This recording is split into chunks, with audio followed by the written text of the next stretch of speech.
नमस्कार, weekly topics में आप सभी का स्वागत है। मैं हूं सुमित और इस वीकली टॉपिक्स में हम बातचीत करते हैं इस पूरे हफ्ते को लेकर, हफ्ते के बाजार को लेकर और उसके बाद आगे हफ्ते की दिशा दशा कैसे रहने वाली है। अपने जानकारों से हम चर्चा करते हैं मार्केट्स की पिक्स को लेकर और उनसे बातचीत करते हैं कि किस तरह की वो सिचुएशन को फिलहाल एवेलुएट कर रहे हैं। तो आज भी हम बातचीत करेंगे अपने जानकारों से और समझेंगे किस तरह से बाजार को वो फिलहाल आंक रहे हैं। लेकिन पहले आपके स्क्रीन पर आएगा किस तरह से मार्केट रहा। दरअसल ये पूरा हफ्ता बाजार के लिए एक दायरे के अंदर ही कामकाज होता हुआ दिखाई पड़ा, जहां पर पूरे हफ्ते मार्केट्स ने बहुत बड़ी रेंज तो नहीं लेकिन वही 19,250 या 19,200 नीचे की तरफ, 19,500 19,600 ऊपर की तरफ, इसी की रेंज के अंदर कामकाज होता हुआ दिखाई पड़ा। लेकिन इस रेंज के अंदर जो मेजरली मार्केट में अपमूव आया वो आया ब्रॉडर मार्केट्स में, यानी कि मिड कैप में, स्मॉल कैप इंडेक्स में, जहां पर एक अच्छी खरीदारी बनते हुए दिखाई पड़ी। एक नए रिकॉर्ड स्तरों पर mid cap index, small cap index पहुंचता हुआ दिखाई पड़ा। सेक्टर का प्रदर्शन आपके सामने है, जहां पे realty, metal, auto, IT, energy, ये कुछ ऐसे इंडेक्स थे जहां पे खरीदारी थी। और क्योंकि कैश मार्केट के शेयरों में ज़्यादा कामकाज था और पीएसयू इंडेक्स ज़्यादा चले थे, इसलिए आपको रियल्टी और मेटल में एक बढ़िया तेज़ी दिखाई पड़ेगी। ऑटो इंडेक्स तो अपने रिकॉर्ड स्तरों पर पहुंचता हुआ दिखाई पड़ा, 3.5% का उछाल वहां पर रहा। आईटी में चाल आई, लेकिन आईटी की चाल में मेजर पार्टिसिपेशन जो था वो पार्टिसिपेशन आपको मिड कैप आईटी का ही दिखाई पड़ेगा। हालांकि फ्रंट लाइन आईटी जो है, फ्रंट का आईटी जो है, वहाँ पर इतना मूव नहीं है।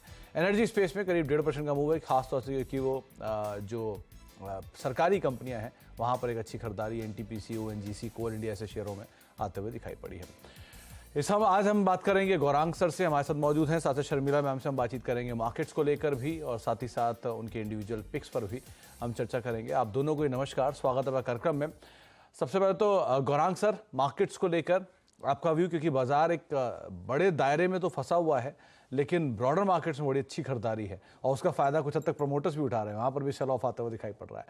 तो कैसे इसको देखें, कैसे इसको इवेल्युएट करें, कितना कॉशियस रहें, कैसे समझें, क्या एसआईपी मोड में जाएं, आउटराइटली अभी भी खरीदारी करें, कॉशियस स्टांस रखें, क्या करना चाहिए? देखिए, एसआईपी मोड और आउटराइट ये निर्भर करता है हर एक निवेशक के जोखिम झेलने की क्षमता के आधार पर। पहले तो बहुत बहुत धन्यवाद इस मंच पर आमंत्रित करने के लिए सुमित, और आप सभी को शुभ दिन। तो ये निर्भर करता है कि किसके पास कितनी जोखिम झेलने की क्षमता होती है। अगर आपके पास जोखिम झेलने की क्षमता ज्यादा है तो आप सीधे सीधे बाजार में आइए, अगर नहीं है और समझ थोड़ी कम है तो आप एसआईपी का इस्तेमाल कीजिए। इस प्रकार से आप बिल्कुल, लेकिन आप भाग बिल्कुल ले ये जो बढ़ती हुई अर्थव्यवस्था है भारत देश की और शेयर बाजार की, उसमें। जहां तक बाजार का प्रश्न आपने पूछा, तो हमारा आज भी ये मानना है, और ये हमने करीबन 3 हफ्ते पहले भी ये राय दी थी, 19,200 19,300 नीचे के तरफ निफ्टी स्पॉट की मैं बात कर रहा हूँ, 19,500 600 ऊपर के तरफ, इसी दायरे में मेरे ख्याल से और भी थोड़ा बहुत समय बिताएगा बाजार। अगर निर्णायक तरीके से 19,200 के नीचे निफ्टी स्पॉट बंद आता है सुमित, मैं मार्केट क्लोजिंग की बात कर रहा हूं, तो शायद थोड़े बहुत और नीचे के तरफ के दायरे हो सकते हैं। लेकिन फिलहाल जो भी बैकड्रॉप ऑफ इवेंट्स हो चुके हैं उसको देखते हुए मुझे नहीं लग रहा है कि ये इसके नीचे जाकर के बाजार बंदेगा। जहां तक रहा सवाल छोटे मझौले शेयर का, तो छोटे सूचकांक के शेयर्स में आपको बहुत ध्यान दे करके निवेश करना चाहिए, क्षेत्र के आधार पर, कंपनी के नतीजों के आधार पर, मैनेजमेंट के आधार पर। मिड कैप में भी आपको थोड़ा बहुत लिबरल हो सकते हैं आप, इसमें कोई दो राय नहीं, लेकिन यहाँ पर भी सेक्टर स्पेसिफिक स्टोरीज पर आपको बिल्कुल ध्यान देना पड़ेगा। तो stock specific, sector specific, story specific आपको ध्यान देना होगा। लेकिन एक चीज़ गौरांग सर ने बिल्कुल सही कही कि आप पार्टिसिपेट ना करें वो गलत होगा। पार्टिसिपेट ज़्यादा करें, कम करें, एसआईपी में करें, बल्क में करें, वो एक अलग की बात है, लेकिन पार्टिसिपेट ज़रूर करिए इस बाज़ार की तेज़ी में भी और बाज़ार में भी। लेकिन थोड़ा कॉशियस स्टांस ज़रूर रखिएगा बाज़ार में स्टॉक स्पेसिफिक स्टोरीज़ को लेकर। शर्मिला मैम, आप कैसे देख रहे हो मार्केट्स को? क्योंकि एक तरफा तो तेज़ी है और तेज़ी मिड कैप स्मॉल कैप में तो बहुत तेज़ी है, जहां पर वैल्यूएशन को अभी फ़िलहाल कोई देख ही नहीं रहा है। तो कुछ जगहों पर तो एक्सटेंसिव वैल्यूएशन है, कुछ जगहों पर अभी भी खरीदारी होए जा रही है, भले वो ऑल टाइम हाइस पर हैं। सो कैसे रीड कर रहे हो आप मार्केट्स को, क्या करें अभी सिचुएशन में? बिल्कुल, आई थिंक कि जैसे कि आपने कहा कि जहां तक मिड कैप और स्मॉल कैप का सवाल है, the markets absolutely on fire. और थोड़ा सा ना वो एक होता है ना जिसको फोमो कहते हैं, कि फियर ऑफ मिसिंग आउट, उस प्रकार का फीलिंग अब मुझे लगता है कुछ स्मॉल कैप स्टॉक्स में हमें देखने मिल रहा है। और gravity defining sort of defying moves हमने देखे एक तरफा, तो वो थोड़ा स्कैरी रहता है। लेकिन हैविंग सेड दैट कि जैसे गौरांग कह रहे थे, आई थिंक वो जरूर ध्यान में रखनी चाहिए ये चीज कि आपको पार्टिसिपेट करना है और उसके साथ साथ किस तरह के स्टॉक्स आप चुनते हैं। If you are a long term investor और आपको मिड कैप स्पेस पसंद है और होनी चाहिए मेरे हिसाब से, क्योंकि आपके पोर्टफोलियो को अगर कोई चीज जो लार्ज कैप में रिटर्न्स नहीं मिलते हैं, वो बेहतरीन रिटर्न्स आपको मिड कैप और स्मॉल कैप स्टॉक्स में मिल सकते हैं। लेकिन यही है कि सिर्फ ऐसे स्टॉक्स ढूंढिए जहां पर आपको लगता है कि आगे चलकर इसमें स्टोरी बनी रह सकती है। और एक मुझे खतरा जो जो नजर आ रहा है वो ये है कि sector rotation is a thing, क्योंकि जब इन्वेस्टर्स को एक सेक्टर पसंद आने लगता है तो फिर आप देखते हैं कि हर कोई स्टॉक जो वो उस सेक्टर में है उसमें हम एक बाइंग देखते हैं, एक बढ़त देखते हैं। तो अगर आप लॉन्ग टर्म इन्वेस्टर है, उसमें खतरा यही होता है कि आपने भले ले लिया, जैसे कि अभी केमिकल प्ले सब केमिकल स्टॉक्स पर काफी फोकस है, तो आपने कोई भी उस तरह का स्टॉक ले लिया, तो जब वो सेक्टर आउट ऑफ फेवर जाएगा और आप लॉन्ग टर्म इन्वेस्टर है, तो आपको यही ध्यान में रखना है कि आपने उस स्टॉक को एक एक फंडामेंटल रीजन, एक लॉन्ग टर्म रीजन को ध्यान में रखकर और वैल्यूएशंस को देखकर आपने ये स्टॉक खरीदा है, तो थोड़ा आपको शायद पेशेंस रखना पड़े, क्योंकि फिर फोकस पूरी तरह दूसरे सेक्टर पे चला जाएगा, तो फिर आपका स्टॉक किधर नहीं जाएगा। तो मुझे लगता है कि रिटेल इन्वेस्टर्स कभी कभी फिर थोड़े निराश हो जाते हैं ऐसे में, तो वो आपको थोड़ा आई थिंक ध्यान देना चाहिए ऐसे मार्केट में जहाँ स्टॉक्स इतनी तेजी से बढ़ रहे, तो थोड़ा वो कॉशन और सिलेक्शन के समय आप जब स्टॉक्स चुनते हो तो वो थोड़ा बी लिटिल कि क्यों आप ये स्टॉक लेना चाहते हो, is it better to wait, वो तरह का आप थोड़ा एक डिसीजन लेके फिर आप तो करिए विज्ञापन। सिचुएशन के वाइज आप कॉल लीजिए। और एक बात शर्मिला मैम ने बिल्कुल साफ बोली है कि बाजार की तेज़ी के अंदर आपको पिक एंड चूज़ करना बहुत ज़रूरी है, और वो पिक एंड चूज़ स्टोरी के हिसाब से नहीं होता है। कई बारी आपको अच्छा शेयर बुरे दौर में दिखता है, उस तरह की सिचुएशंस को आप आइडेंटिफाई करिए और उसके हिसाब से आप इन्वेस्ट कर सकते हैं।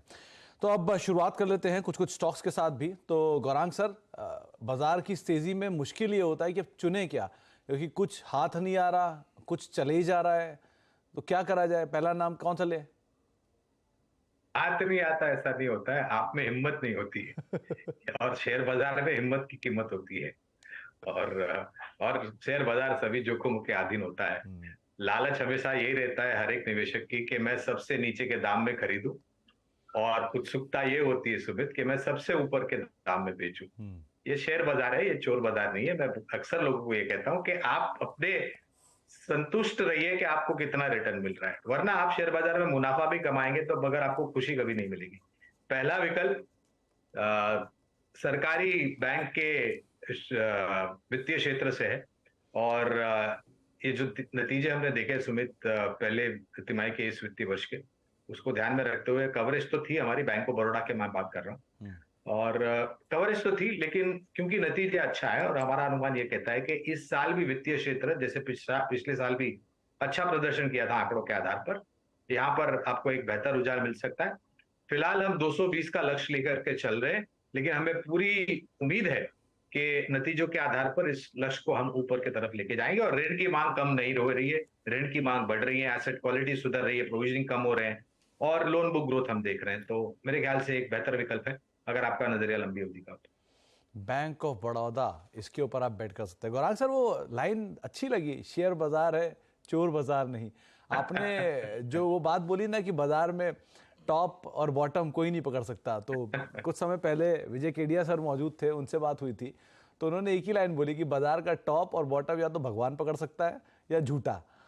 तो आप क्या इसको मानते हो? ऐसा कुछ है क्या? मैं एक चीज मानता हूं, बाजार की बुद्धिमत्ता अपने जगह पर है। इस ताज को कोई नहीं पहन सका है। ये शेयर बाजार बेताज बादशाह है। इसके तख्त पर बहुत लोगों ने बैठने की कोशिश करी, लेकिन कोई बैठ भी नहीं सका और वो ताज भी नहीं पहन पाया, भले वो कितना ही बड़ा गुरूर क्यों ना हो। लेकिन हमें ये मानना चाहिए और हमें सरेंडर करना चाहिए बाजार को, और बाजार की बुद्धिमत्ता को कभी चैलेंज नहीं करना चाहिए। हमेशा बाजार ही सही होगा, चाहे आप कितने भी अच्छे ट्रेड को ले लें, आपके लिए हमेशा बाजार ही सही होगा। 220 के टारगेट के लिए आप बैंक ऑफ बड़ौदा को बेट कर सकते हैं। अगर आप पीएसयू बैंकिंग में कुछ ढूंढ रहे हैं तो एक अच्छा विकल्प गौरांग सर आपके सामने रख रहे हैं, वो है bank of Baroda. Sharmila ma'am, आपकी तरफ से पहला नाम।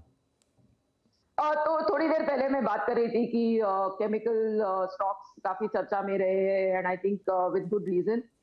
तो जैसे कि चाइना का टेलविंड निकल गया, जो एक जियोपॉलिटिकल कारण बन गया था कोविड के समय, वो निकल गया, तो हमने ये स्टॉक्स में एक लगातार करेक्शन देखा। लेकिन वी नाउ सीइंग कि इनमें काफी फिर से बाइंग लौट रही है, क्योंकि ऐसा लग रहा है कि प्राइसेस आर स्टेबलाइज हो रहे हैं या बॉटम आउट हो रहे हैं, या जो स्टोरी थी वो फिर से एक बार मार्केट उसको it's giving it's due to that story. तो ऐसा ही एक नाम है एमी ऑर्गेनिक्स।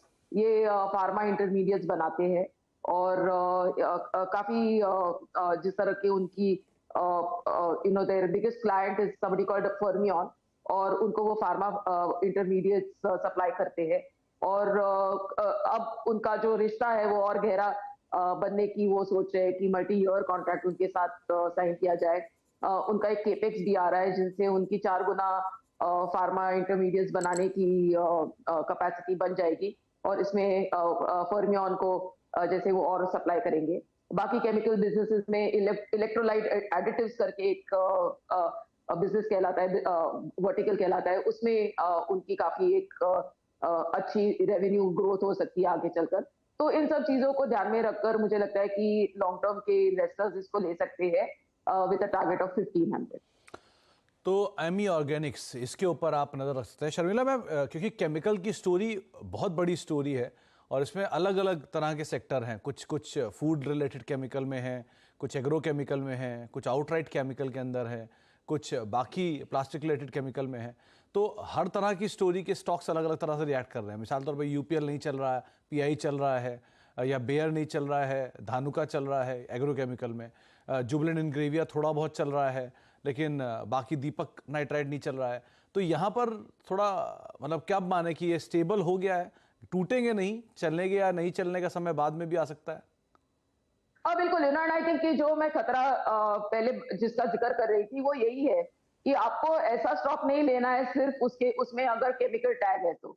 क्योंकि जब वो पहला समय था कोविड का, तब जिसमें केमिकल का नाम था सभी स्टॉक्स चल गए, क्योंकि वो उस समय बनता था, क्योंकि चाइना प्लस वन मैन्युफैक्चरर ढूंढ रहे थे लोग, और उनमें हमने देखा कि वो रेवेन्यूज में भी ट्रांसलेट हुआ बहुत हद तक। लेकिन अब मुझे लगता है कि आपको थोड़ा स्पेसिफिक बनना पड़ेगा कि किस तरह के केमिकल्स बनाते हैं, क्या वो केमिकल प्राइस जो वो बनाते हैं। For instance Tata chemical correct होने लगा क्योंकि सोडा ऐश के प्राइसेस गिर रहे थे। अब जैसे ही वो डेटा आने लगा है कि सोडा ऐश प्राइसेस है बॉटम आउट और वहां से इंप्रूव हो रहे हैं, हम देख रहे हैं कि टाटा केमिकल्स में बाइंग आ रही है। So I think you to be little specific. जैसे मैंने एमी ऑर्गेनिक्स की बात की, this is a speciality chemicals business और फार्मा इंटरमीडिएट्स है, तो इसलिए मेरा इसमें कॉन्फिडेंस है। तो आई थिंक वो आप जरूर ध्यान में रखिए कि आप बहुत सारे स्टॉक्स हैं जो अच्छे लग रहे हैं, लेकिन what is the chemical, what is the business, क्या उसकी आगे चलकर पॉसिबिलिटी है, कौन उनके who are the people they are supplying to, and so on and so forth. तो सिर्फ केमिकल है नाम में इसलिए मत लीजिए, बस इतना ही मेरा कहना है। तो केमिकल देख कर मत लीजिए, लेकिन हाँ पिक एंड चूज जरूर करिए, और पिक एंड चूज करना है तो एमी ऑर्गेनिक्स आपके सामने 1500 रुपए के टारगेट्स के लिए आप इसे देख सकते हैं। एक ब्रेक का वक्त हो गया, ब्रेक के बाद लौटते हैं। गौरांग सर हमारे साथ बने हुए हैं, शर्मिला मैम बनी हुई हैं, उनसे आगे कुछ और दो पिक्स का समय और रहेगा, तो उनसे आगे दो पिक्स और जाते हैं। छोटे से ब्रेक के उस पर। और इस हफ्ते हम बातचीत कर रहे हैं गौरांग सर से और शर्मिला मैम से, और अब तक हमने 2 स्टॉक पर चर्चा की है, इसमें बैंक ऑफ बड़ौदा और एमी ऑर्गेनिक्स, जो कि निकल कर आया भी है। तो गौरांग सर, आपकी तरफ से दूसरा नाम? आईटी क्षेत्र की एक बजौली कंपनी है साइंस लिमिटेड। ये कंपनी आईटी एनेबल्ड प्रोसेसेस उपलब्ध कराती है डेवलपमेंट इंजीनियरिंग सेगमेंट के लिए, और जिस प्रकार से निरंतर हमने ऊपर के तरफ के दायरे देखे हैं, अगर मैं नतीजों की बात करूं सुमित, तो बहुत ही शानदार आंकड़े हैं, सिर्फ इस वित्तीय वर्ष के पहली तिमाही में नहीं, लेकिन उसके पहले भी, और पिछले अगर 6-8 महीने साल भर का आप इसका रुझान देखें तो निरंतर आपको ऊपर के तरफ के दायरे दिखा रहे। चल चुका है थोड़ा बहुत, इसमें कोई दो राय नहीं है, लेकिन यहां से भी हमें लग रहा है कि ऊपर के तरफ के दायरे आपको और देखने मिलेंगे। इसमें राय ये होगी कि इस स्तर पर से आप शुरुआत कीजिए। इनफैक्ट जो भी स्टॉक्स में हम बता रहे हैं आज, पूरी ताकत लगा करके एक ही समय पर निवेश करने की जरूरत नहीं है। शुरुआत कीजिए 20, 25, 30%, और फिर जब आपको गिरावट मिलती है तो आप और जोड़ सकते हैं। और हमारा अनुमान ये कहता है सुमित कि आने वाले समय के जो नतीजे होंगे उससे भी शानदार होंगे। फिलहाल बहुत ही साधारण सा लक्ष्य 1800, 1810, 1840 के आसपास का हम लेकर के चल रहे, लेकिन जैसे मैंने बताया, शुरुआत कीजिए और गिरावट पर जोड़ते जाए, और नतीजे आते हैं बेहतर तो इस लक्ष्य को हम ऊपर की तरफ और साथ देंगे। तो 1810 के टारगेट्स के लिए आप साइंट को देख सकते हैं, और मिड कैप आईटी में एक बढ़िया तेजी भी है, तो थोड़ा ध्यान संभल कर इसमें आप पोजीशंस को आराम से लीजिएगा, आउटराइटली जाने की बजाय। ये भी आपको गौरांग सर ने राय दी है। शर्मिला मैम, दूसरा नाम आपकी तरफ से? मुझे साइंट कंपनी बहुत पसंद है, और उसी तरह एक और कंपनी बहुत पसंद है विच इज मैपमा इंडिया। जो आई थिंक जो न्यू एज कंपनीज आई थी उनमें अगर कुछ ऐसे गिने चुने स्टॉक्स मुझे पसंद है तो उसमें मैपमा इंडिया का नाम आता है। This is an extremely well run company, और बहुत मेरे हिसाब से बहुत अच्छी मैनेजमेंट है, and they can do great things अगर चीजें उनका जिस तरह से प्लानिंग है और बिजनेस है वो अगर प्रोसीड करती है तो बीच में ये स्टॉक में थोड़ी हमने गिरावट देखी थी क्योंकि रिजल्ट्स इतने अच्छे नहीं आए थे। लेकिन अगर आप इस क्वार्टर के नतीजे देखेंगे तो उनके हाईएस्ट एवर रेवेन्यू आए हैं, और उसके साथ साथ I think it stands to reason कि अगर आज की तारीख में कोई भी आप गाड़ी ले तो उसमें नेविगेशन सिस्टम फिट होकर ही आता है। You no longer have to, it's no longer it's what I am trying to say, it's now a necessity, तो it is integrated in your car electronics. उसके साथ साथ अगर आप जिस तरह का उनका इंटरनेट ऑफ थिंग्स का जो बिजनेस ग्रोथ है, और उनके अलग तरह के जो मॉडल्स है, पे पर यूज एक्सेट्रा, तो उन सब चीजों को मेरे हिसाब से आगे चलकर और they'll find a bigger market and they'll find more customers, उनका वो भी काफी बिजनेस उस तरह से भी अच्छा ग्रो होगा। So I think this stock can be bought with a target of 2000।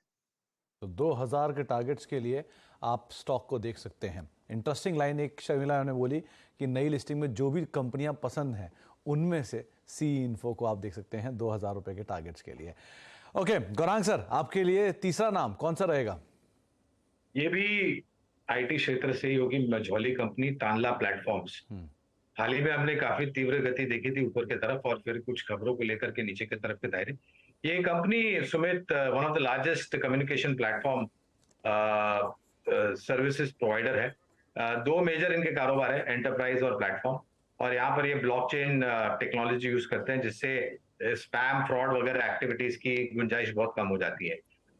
ये करेक्शन जो आया है खास करके हमें लग रहा है कि एक बहुत बड़ा मौका है उन सब निवेशकों के लिए जिनके पास समय की पाबंदी नहीं है, और अगर थोड़ा बहुत समय देते हैं तो लंबी अवधि के लिए जो लक्ष्य हमने निर्धारित किए वो करीबन 1350 के हैं। और मुझे पूर्ण विश्वास है कि जिस तरीके से सरकार भी कम्युनिकेशन टेक्नोलॉजी को बढ़ावा दे रही, इस जैसी कंपनी तानला प्लेटफॉर्म जैसी कंपनियों को मेरे ख्याल से बहुत बड़ा मौका मिलेगा। तो तानला प्लेटफॉर्म ये तीसरा नाम रहेगा जिसके ऊपर आप नजर बनाकर रख सकते हैं।